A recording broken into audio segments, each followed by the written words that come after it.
Inspired by Judy Blume's groundbreaking 1975 novel Forever, watch the reimagined coming-of-age series about young love by Mara Braca Keel, the iconic creator of Girlfriends. The epic love story follows two Black teens, Keisha and Justin, as they explore romance and their identities through the awkward journey of being each other's firsts. Watch Forever, premiering May 8th only on Netflix.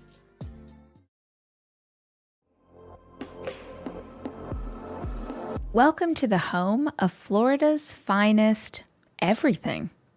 Naples, Marco Island, and the Everglades. They call it Florida's Paradise Coast for a reason. Bask in 30 miles of soft white sand beaches, luxurious hotels, and stunning beachfront resorts with delectable dining experiences. Take advantage of warmth, relaxation, and endless outdoor adventures. When you want a Florida vacation that's exceptional in every way, only Paradise will do. Naples, Marco Island, and the Everglades. Florida's Paradise Coast.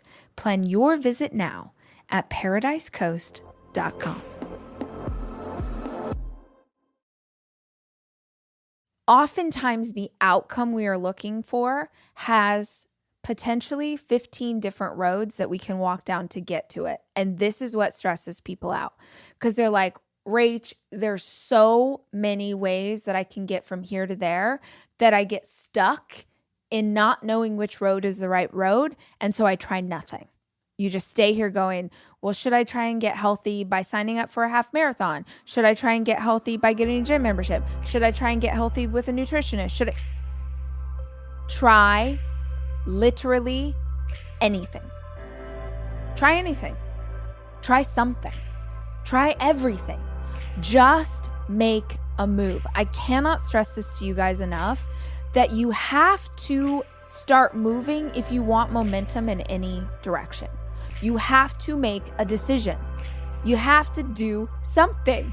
Doing something in the direction that you want to head is always the right choice.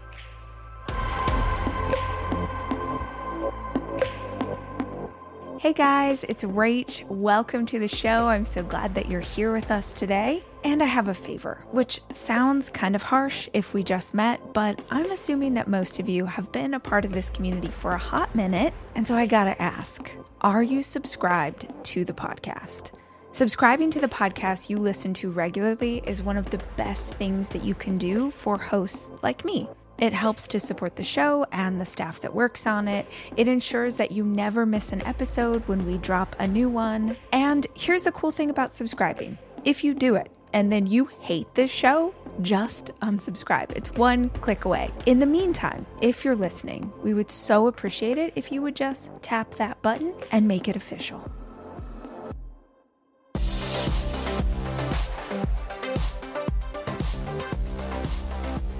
We are going to talk about how to make big decisions. This one is straight from feedback from y'all because last week I put out an episode. If you haven't listened to it, I put out an episode explaining that I was moving my family back to California, where I'm originally from, where the kids were born, where I was born, where our family is, where a lot of my dearest friends are. I made the decision to move back. And if you want to go listen to that episode, you can. But this is the second time I've made a big move with my family. The first time was when I decided to move from here to Austin, Texas. The second time was making the decision to move back. And what I get in response to that is a lot of people asking a lot of questions about how I made such a big decision. How do you decide to do something that big? How do you make a big decision like this when it potentially affects your children, your family, your work, all of this stuff? Like, how do you make a choice like that? And then I get a lot of feedback from people who say, I can't even figure out whether or not I should get bangs. Like, how do you decide to move? Or how do you decide to start your own business? Or how do you decide to become a foster parent? All of which are things I have done. Massive life decisions that take a fair amount of question and research and prayer and intentionality. And I've done it a lot. I actually think this is probably one of my great skills is I am very decisive. I make decisions quickly, I go all in, I stick with it, and it continues to work out. And so when I got a lot of these questions from people saying like, "Hey, how do you do this? How do you figure it out?" I was like, "Oh my gosh, okay, you guys, I got you. This is an area that I feel like I've got some good ideas in." Before we get into ideas for how to make better decisions, quicker decisions, be more decisive, have more confidence in the path that you are walking, I would just love to have you marinate in something. It would be very easy to listen to this episode and think, oh, well, I'll consider some of the things she's saying, but I don't really have anything in my life that I need to make a big decision on. So maybe you're taking some ideas and you're like, I'm going to stick these on the back burner for the day that I do need to make a big choice. But I would love to challenge you right now that if you are not currently living your best life, or if you are not currently making strides in the direction of what you believe your best life to be, then you actually do have a big decision to make. See, I think that anytime that our life has stalled out, has gotten really difficult, we're sort of living in that tension and we've established this comfort zone that's not really that comfortable because we just kind of keep staying in the same spot of stagnation. Whenever we find ourselves in that space, it's really easy to stay stuck. Because even if it's hard, even if you're not really making strides, even if you don't feel that great, you don't really have the vitality that you're looking for, at least it's a discomfort that you know, right? We will stay in those places of stuck for years and years and years because at least we know what this feels like. And most people will stay stuck simply because they're afraid of making the wrong choice.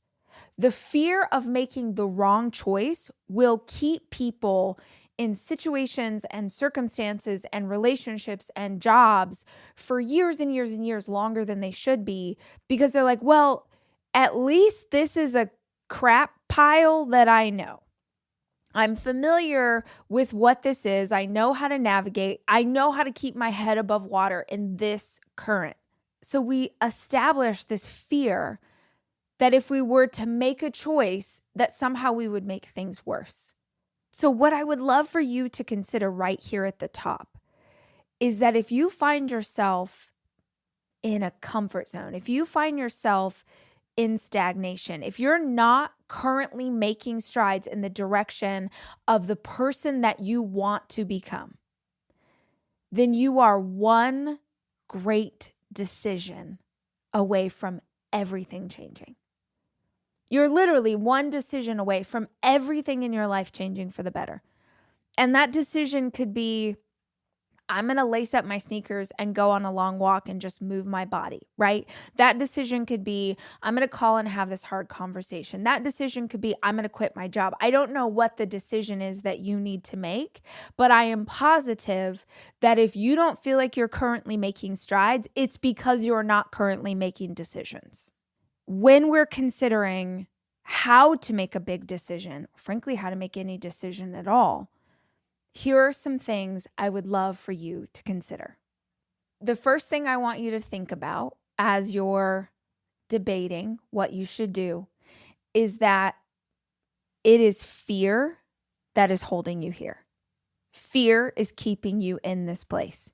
You maybe have heard me say before that really all emotions boil down to two things: love and fear. And fear will hold you hostage. Fear will keep you right where you are. The fear of making the wrong decision keeps you from making any decision at all. I would love to throw a curveball into you trying to figure out the right choice. And if you guys can't see me, I'm doing air quotes because here's the curveball.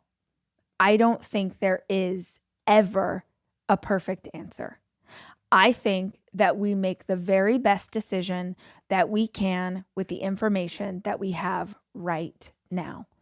And oftentimes we will obsess over choices we've made in the past that maybe didn't work out the way we wanted them to. But even in that choice, it was still the best you could do at that time.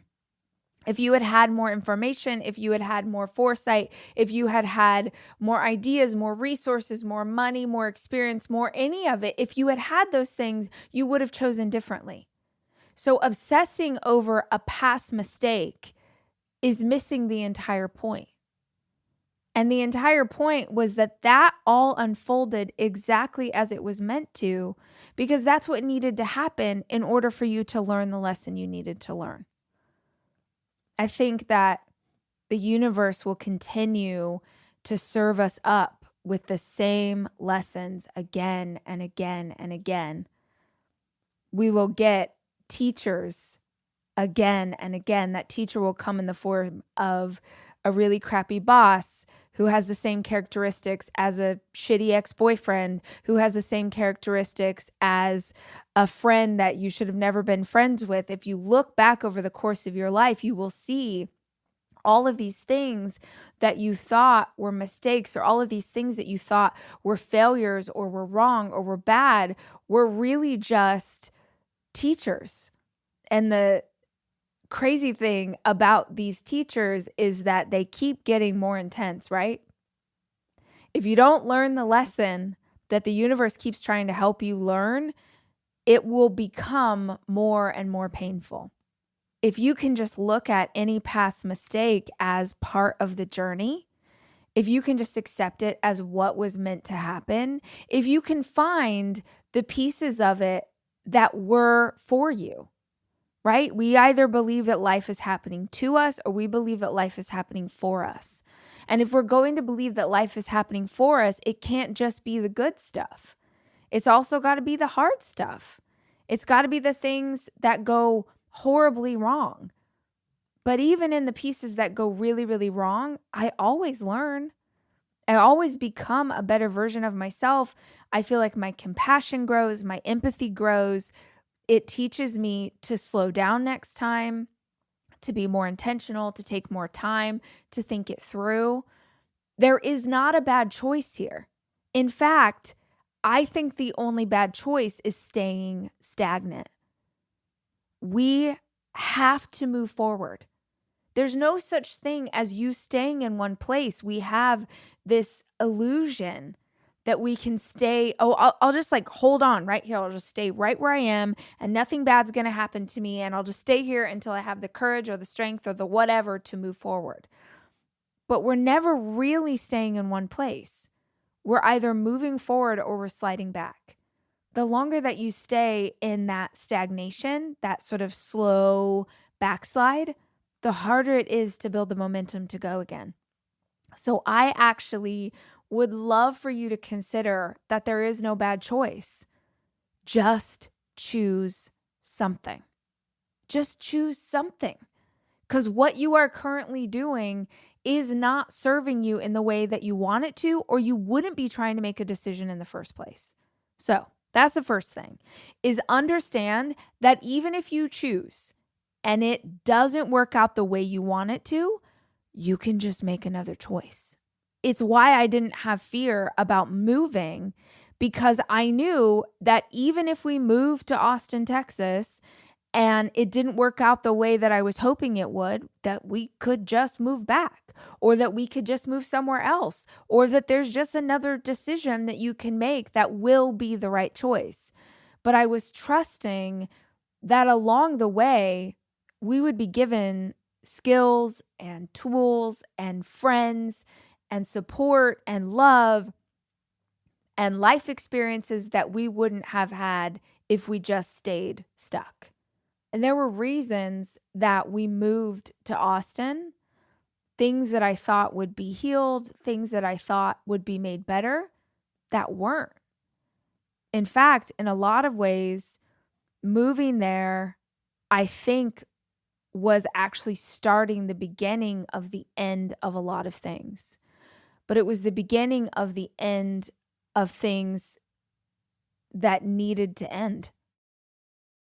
You know, if you make a decision to try and save a relationship, and then once you get there, you realize, oh, this didn't work. This actually propelled it faster. I don't think that that's a bad thing. I think that's what was meant to happen. I think that you make the best choice that you can, hoping for the best possible outcome. And if it still doesn't work, you can say, well, you know, damn, I gave it everything I had. I tried everything that I had. I gave it all. I can walk away with my head held high and my heart held high. And, you know, that knowledge that I did what I could. And if it still doesn't work, it wasn't meant to. But I think better to have made a choice like that than to have stayed where we were and then wondered years later, oh, well, could it have worked out? If we had tried this thing, could that have worked? I just don't want to go through life with regret. Inspired by Judy Blume's groundbreaking 1975 novel Forever, watch the reimagined coming-of-age series about young love by Mara Braca Keel, the iconic creator of Girlfriends. The epic love story follows two Black teens, Keisha and Justin, as they explore romance and their identities through the awkward journey of being each other's firsts. Watch Forever, premiering May 8th only on Netflix.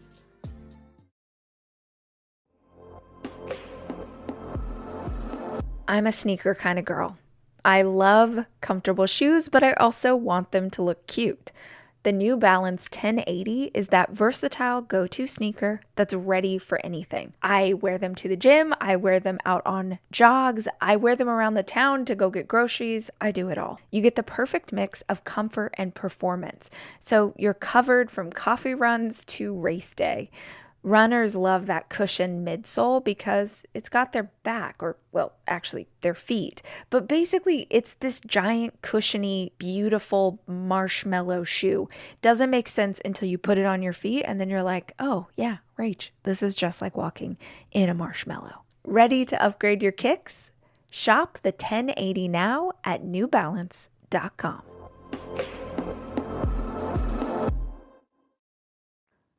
I don't want to get to the 80-year-old version of myself and think, well, I'm pretty sure I could have done that. Or I'm pretty sure that I could have tried this. Or I'm pretty sure that I could have enjoyed life more or had more fun or been a better mama. I'm pretty sure I could have had less fear. I mean, you guys know this, right? Like, how many stories and videos and memes and books do we have to read about people who are in their 80s, 90s, who none of them are like, oh, I wish I had cared more what people thought. I wish I had played it more safe. They all say the same stuff.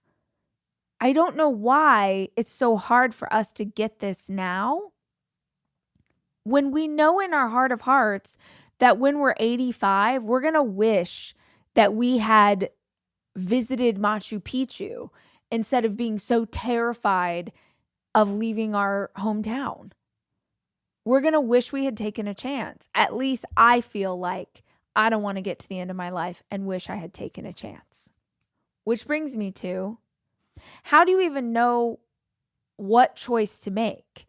Maybe you're sitting here and you're like, girl, you called it at the beginning of this when you were saying, I'm stuck. I'm not making strides. I don't feel like I'm moving in the direction I want to. I don't know what to do, but I don't know how to figure out what to do.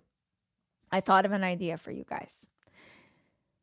When I was a young author, I used to go to author conferences all the time. It was so much fun. I miss those days when I was just like young and dumb and I didn't know what I was doing. And I would go with other book nerds and we were all trying to like be authors and write. It was so much fun. I can't recommend it enough. If there's anything you're trying to get into, like, go to conferences about that thing. You'll meet community. You'll learn a ton. You'll get to have drinks in the bar with like new best friends. It's the best. But for me, I was going to author conferences and I remember going to this conference, and there were breakout sessions. And in the breakout session, it was something about plot, like writing a plot in a fiction book. And it was an author I really admired. And she was talking about how she figures out what to do next. And she said, when I don't know what to write next, I ask myself, what is the worst thing that I could do to this character right now? It's actually a fantastic hack for writers. Is like, okay, I don't know what else to do. What's the worst thing that could happen to this character? She falls off this cliff, or she walks in and her girlfriend is cheating on her, or she accidentally stabs the guy when she was trying to like do something, like whatever it is. Asking what's the worst thing that can happen can really propel the plot forward. I don't want you to ask what's the worst that can happen. I want you to ask the opposite. If you were a character in a book, if you were a character in a movie, ask yourself, what is the best thing that could happen to my character right now? In this season of your life, what's the best thing that could happen? So for instance, yes, the best thing that could happen is that guy that plays Aquaman rings my doorbell and is like, I was in the neighborhood and I needed someone to make out with. And I'm like, okay, that would be amazing. That's not what I'm talking about in this instance. What I'm talking about is getting really quiet with yourself. Maybe you do this in a journal, maybe it's a meditation or some prayer, but you ask yourself, what's something that like I really am craving right now? I really need in this season. What's something that I really would love to have? And what is, if this was a book of my life and like fairy godmother came and she changed everything, what's one thing that would be like the best thing that could happen to my character? So for me, I think of things like, maybe it's the best thing that could happen to you is that you get a brand new job. Maybe you love what you do, but you really don't like the company that you do it for. Or maybe you love your company, but you don't love your boss. So you're like, well, I want to stay at this company, but I would really love to be in a different division under a different leader. Or maybe the best thing that could happen to you is you get a raise. The best thing that could happen to you is that you pay off some credit card debt that's really stressing you out. Best thing that could happen to you is you go out tonight by yourself. You go sit at a bar at your favorite hotel in town and you hang out with the bartender and like you meet some cool people who are in town at an author conference. Like, I don't know what it is, but asking what's the best thing that could happen to the character in a real tangible way.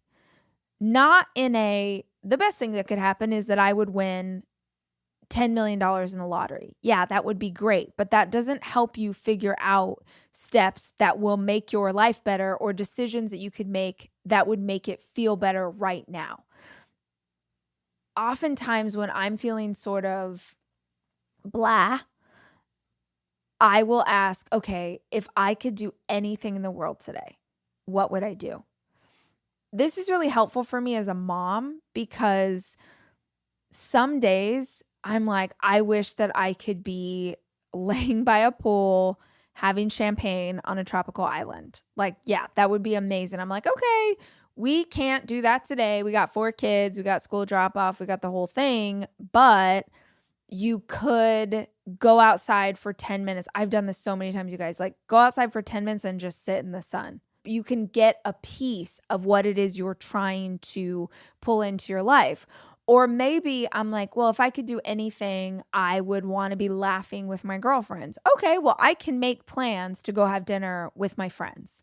I can do things in my life that will be inspired by the fairy godmother vision of anything can happen. So for you, if you got a decision and you're like, what's the best thing that could happen? Oh, a fairy godmother comes along and all of a sudden I'm in incredible shape.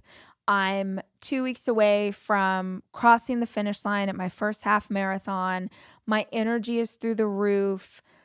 I'm feeling great. I'm happy. Like, okay, if that's the answer, fantastic, because now there are decisions you can make in your very real life that will get you the result that you are looking for. You can't just sit around upset and complaining that nothing's going your way and it's always hard and it always sucks, but like you're not doing anything to make it better. I know there are times, there are circumstances, there are seasons, there are moments where we do not have control over what is happening in our life, but you always have control over your response to it. So if you are trying to figure out a decision to make, what's going to make this better? What's going to make this experience better? Play fairy godmother. If this is a book of my life, fairy godmother comes down. She's like, you get 3 wishes. What is one thing right now that would make the plot completely shift in a different direction?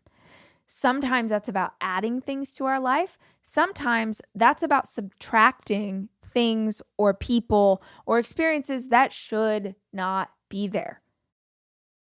Once you have an idea, you have a vision, you have if the plot point was going to go in a different direction, this is what it looks like for me.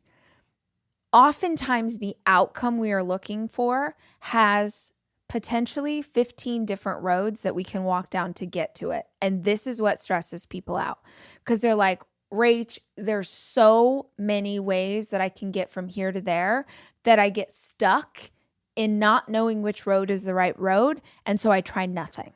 You just stay here going, well, should I try and get healthy by signing up for a half marathon? Should I try and get healthy by getting a gym membership? Should I try and get healthy with a nutritionist? Should I try literally anything? Try anything. Try something. Try everything.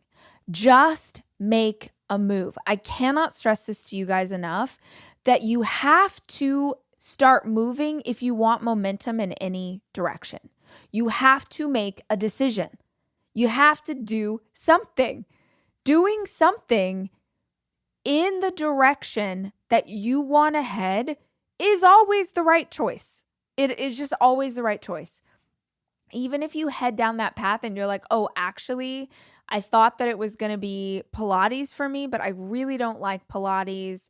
That doesn't mean that a healthy lifestyle is not for you.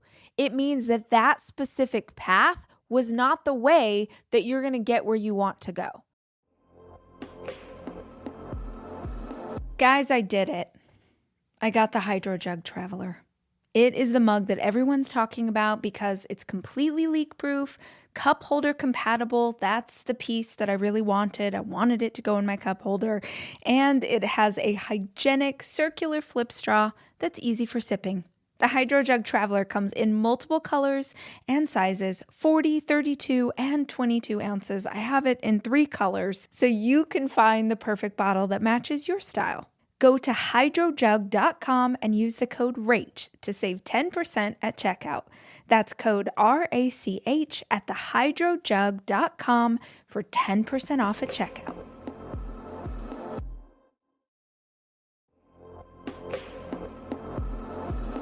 I'm a sneaker kind of girl. I love comfortable shoes, but I also want them to look cute. The New Balance 1080 is that versatile go-to sneaker that's ready for anything. I wear them to the gym. I wear them out on jogs. I wear them around the town to go get groceries. I do it all. You get the perfect mix of comfort and performance. So you're covered from coffee runs to race day. Runners love that cushion midsole because it's got their back, or well, actually their feet. But basically it's this giant cushiony, beautiful marshmallow shoe. Doesn't make sense until you put it on your feet and then you're like, oh yeah, Rach, this is just like walking in a marshmallow. Ready to upgrade your kicks? Shop the 1080 now at newbalance.com.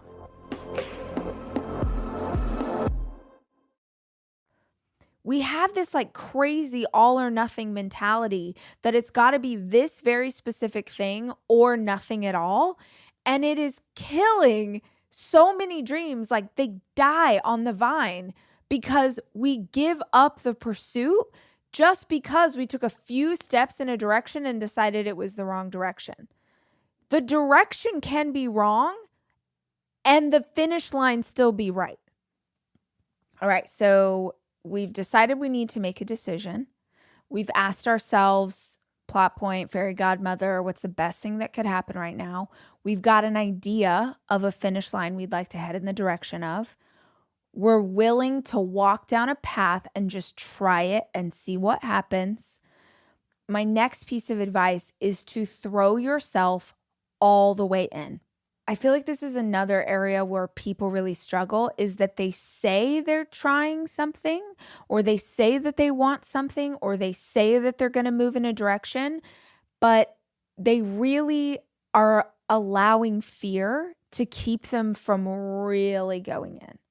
Because, what if people know how bad I want this? What if other people see me trying this and I fail? What if the world is watching? And I'm going to keep being the person who tells you guys that nobody cares about what you're doing. They don't. They don't. The only people that care about what you are doing are people who care about you or people who need to get a life. Of everybody else in the entire world is worrying about themselves. They're not thinking about you. And if they are thinking about what you're doing, if they're watching you try and start a new business, if they're watching you try and write your first book, if they're watching you do those things and they're judging you for it, let's pray for them. Okay? They have some issues that they need to work out with their creator, with their therapist, with their mama. That's on them. Nobody who has ever achieved more than you've achieved is gonna judge you for trying something. Ever. Think about it. The people who are mean on the internet, the girls that you went to high school with and you're like worried what if they actually are judging you, 99% of the time they're not. If they actually are judging you, they're jerks.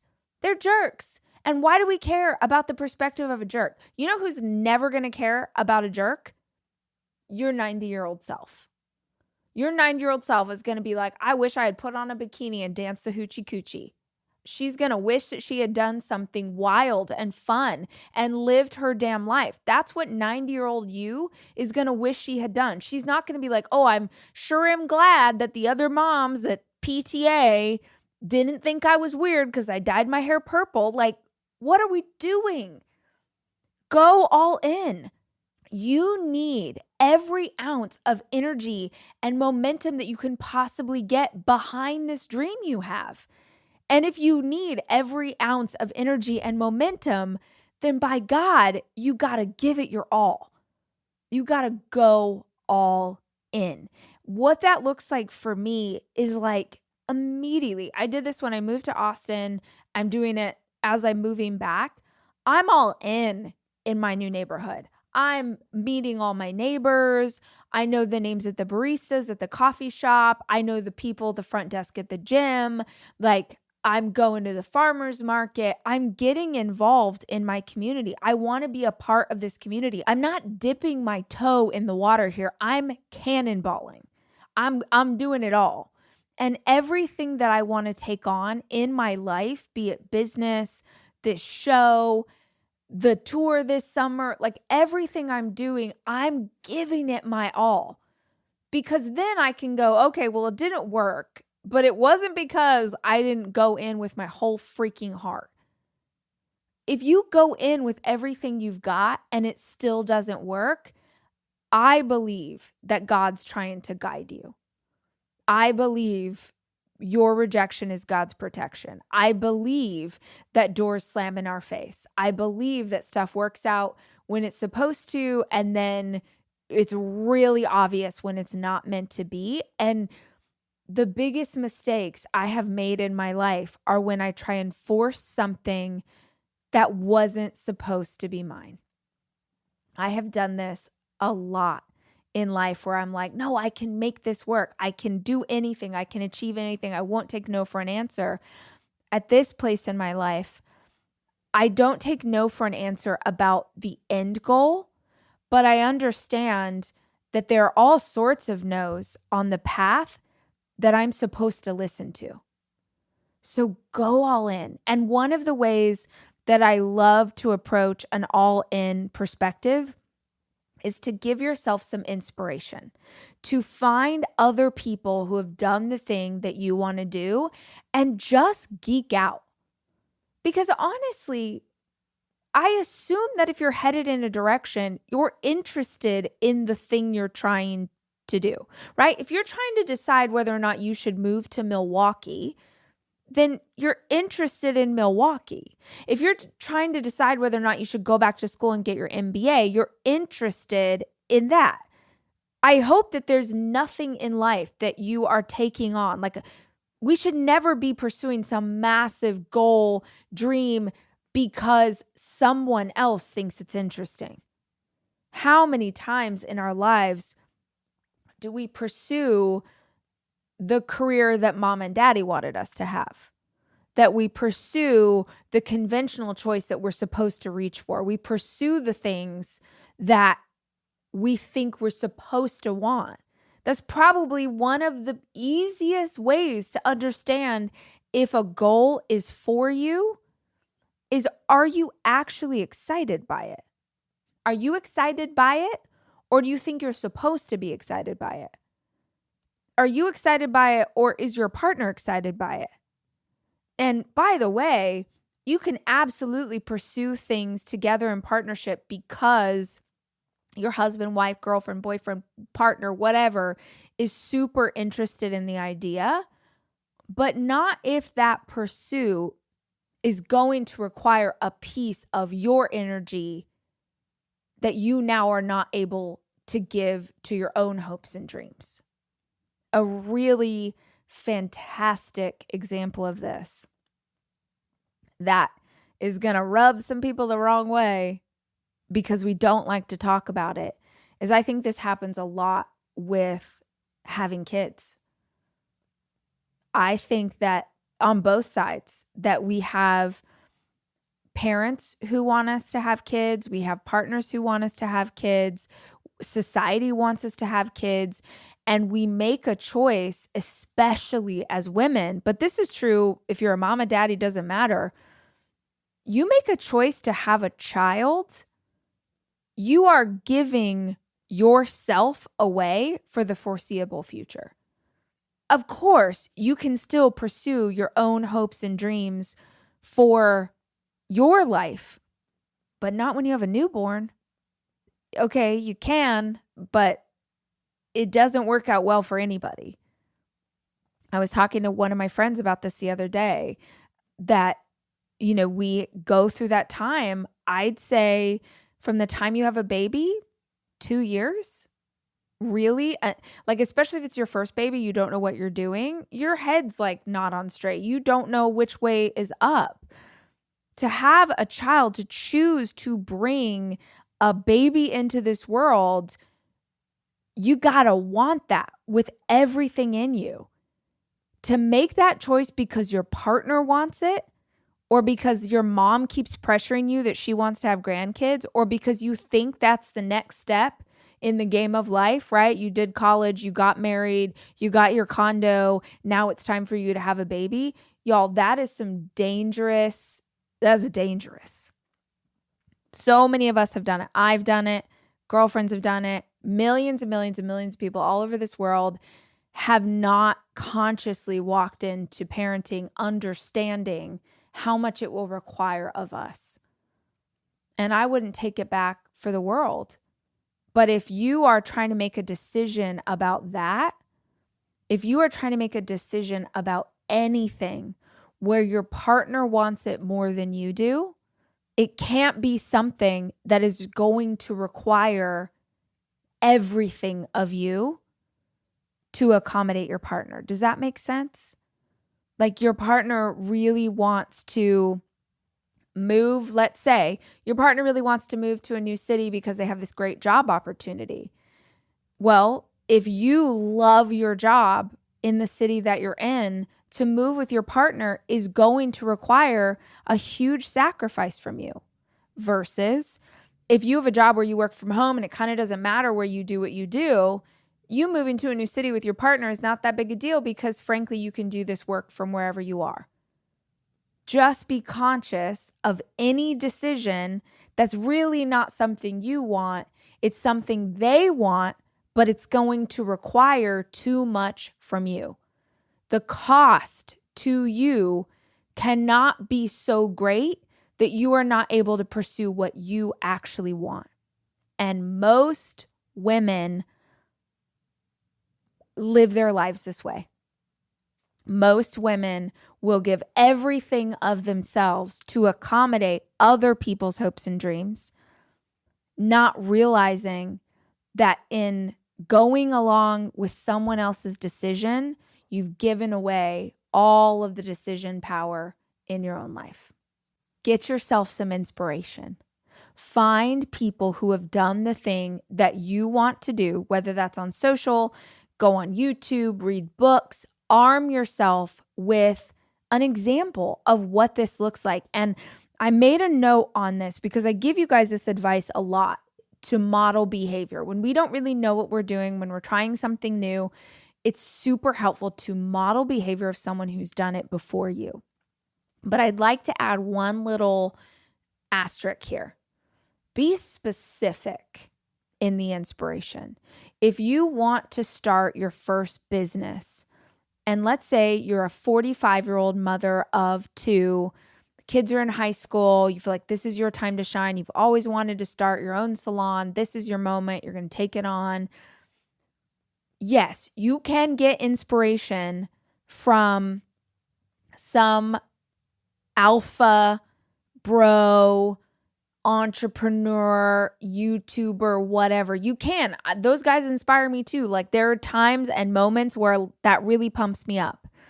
But be specific in your inspiration and make sure that there's someone in your arsenal of inspiration who has a similar walk of life to you. Find another mama in your similar age, in a similar environment. So if you're in a small town, you probably want to find someone who's also in a small town.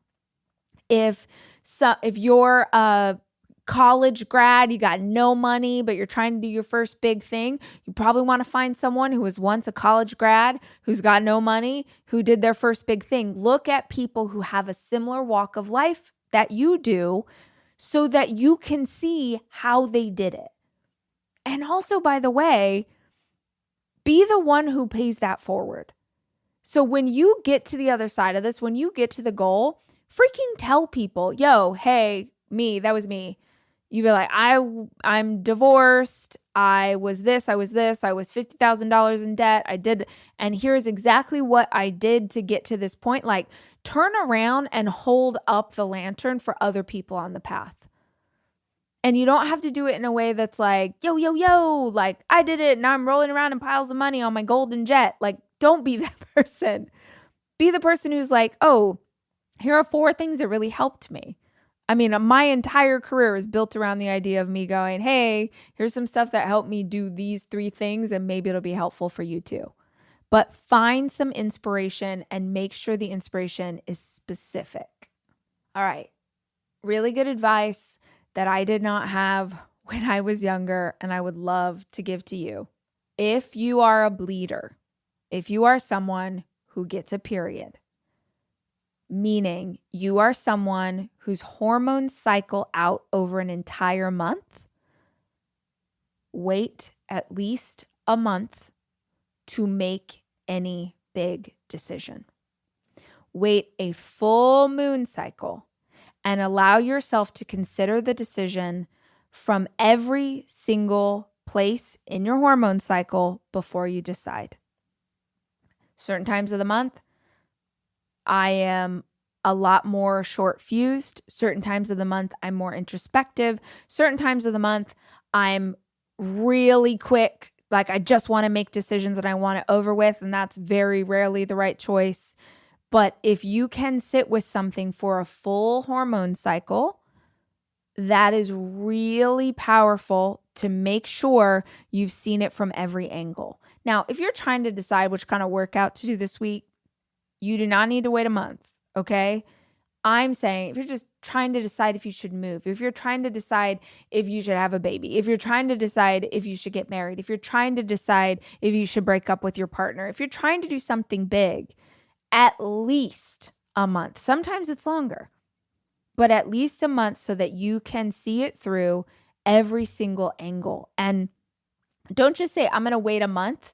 Really be conscious of bringing the contemplation of that thing into the different weeks. Like, get out your journal, get out your notebook. Once a week, just sort of unpack. Here's what I'm thinking. Here's what I believe I should do. Here are the pros of this. Here are the cons. Here's who can help support me. Here's where I feel like I might have a blind spot. Like, just really think it through from every angle so that when you get to the decision, you've been thoughtful about it. The last thing I wanted to say about decision making is you have to really consider that every big decision in your life is going to have short-term and long-term effects. Short-term effects that are great, short-term effects that suck. Same goes for long-term. So when I was making the decision to move my family back to California, I was making that decision for the long-term benefit of us being here. Short-term, it sucks. It sucks. Short-term, trying to figure out 4 kids coming out of school in Texas, going to school in California, finding a place to live, selling my house in Texas, like packing up the stuff. How are we moving? Where are we moving? What are we doing? I mean, I showed you guys at the beginning of this, the chaos of my studio right now, trying to figure things out, trying to get stuff done. I had a I fully cried yesterday. I fully cried because I could not figure out what to eat. That doesn't make any sense at all. There was tons of food here. I'm in LA. I could DoorDash anything. Like, it wasn't about the food. It was about, I was feeling so overwhelmed. I have been unpacking for 5 days straight. Just unpacking. Everything's looking good. I'm getting it put away, but I'm also, while I'm unpacking, it's summer. So I'm here with 4 kids and I'm just cooking. I have so much, they just eat so much, you guys. I'm cooking and unpacking and the dog's scared and like, where we do, and all of these things. I'm out of my rhythm. I'm out of my routine. I fully broke down crying because I couldn't figure out what to eat for lunch. It had nothing to do with the food. It had nothing to do with lunch. It was just the straw that broke the camel's back. I'm just overwhelmed. I'm overwhelmed. I've made 1 billion decisions in the last 2 weeks and I couldn't make one more. Like, I really wish someone had just been like, here, eat this, put this in your mouth. The short-term benefits of being here right now, not great. But long-term, like if I can fast forward into next month when we have a rhythm and a routine, when we're back, let's say when school comes back in the fall and everything's so much closer and the kids are at great schools and they have great friends and we have a community and culture around us and all of these things, like the long-term benefits have to outweigh the short-term benefits. In fact, I think this is where people make bad decisions, is that they choose short-term gain and don't care about what it does in the long term, right? We do this when we make bad decisions for our health. We do this when people decide that they're going to be day traders and they're like, oh, I'm going to start day trading the stock market, even though historically the S&P is about, sorry, I don't want to go off on a whole thing, but just as a side note, if you actually want to make money in the stock market, you commit to long term. That's what you do. You put money in the stock market, you do an index of stocks, and you just sit on it forever. Read any book on finance. Look at Warren Buffett. He made 5 great decisions and he just sat on money forever. Most people will make choices over short-term gain and not care about what long-term looks like. Everything I'm doing for myself, for my family, is for long-term gain. When we aim at long term, when we aim at the vision of the finish line, when we look and we say, man, this is the man that I want to be. This is the woman I want to be. This is the human that I want to be 10 years from now. When we make decisions going, okay, if I was going to be that version of myself 10 years from now, what would I be doing today that would get me there? What would she be doing that I'm not yet doing? When you make those long-term choices, it starts to trickle into the present.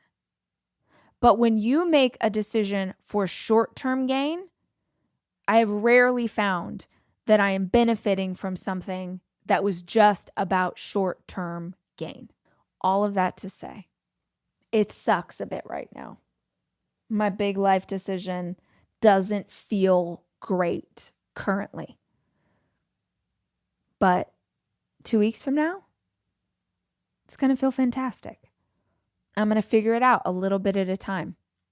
And if I was here for a while and I didn't figure it out and it didn't work, I'd just make another decision. And if that didn't work, I'd make another decision. And if that didn't work, I'd make another decision. Stop being so petrified of getting it wrong. You're going to get stuff wrong.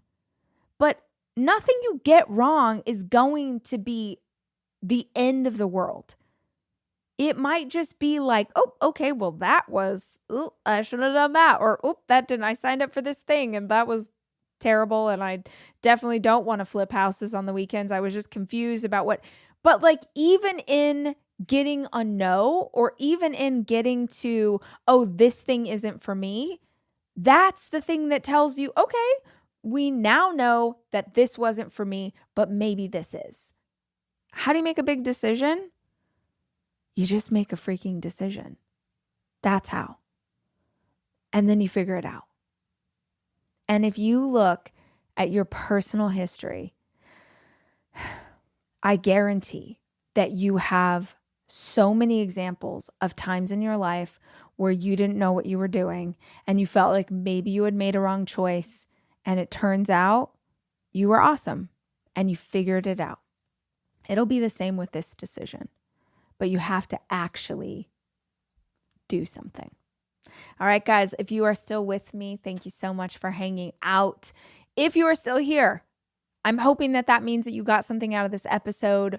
So would you please consider sharing it with a friend? Think of however you found this podcast in your life and maybe share it in the same way. Put it on social media, send this episode to a friend you think it would be helpful. But the show will always be free to you guys, never going to be behind a paywall. And the only thing I ask is that you consider putting it out into the world. I will be back soon with more information. As always, you can call into the podcast hotline and leave me a voicemail and ask me a question that you want me to do a show about. 737-400-4626. And until then, from me and the chaos here in LA, I love you, and I'm rooting for you.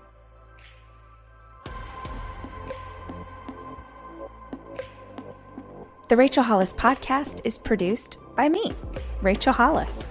It's edited by Andrew Weller and Jack Noble.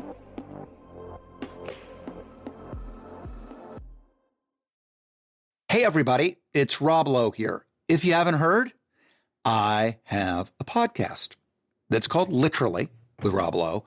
And basically it's conversations I've had that really make you feel like you're pulling up a chair at an intimate dinner between myself and people that I admire, like Aaron Sorkin or Tiffany Haddish, Demi Moore, Chris Pratt, Michael J. Fox. There are new episodes out every Thursday. So subscribe, please, and listen wherever you get your podcasts.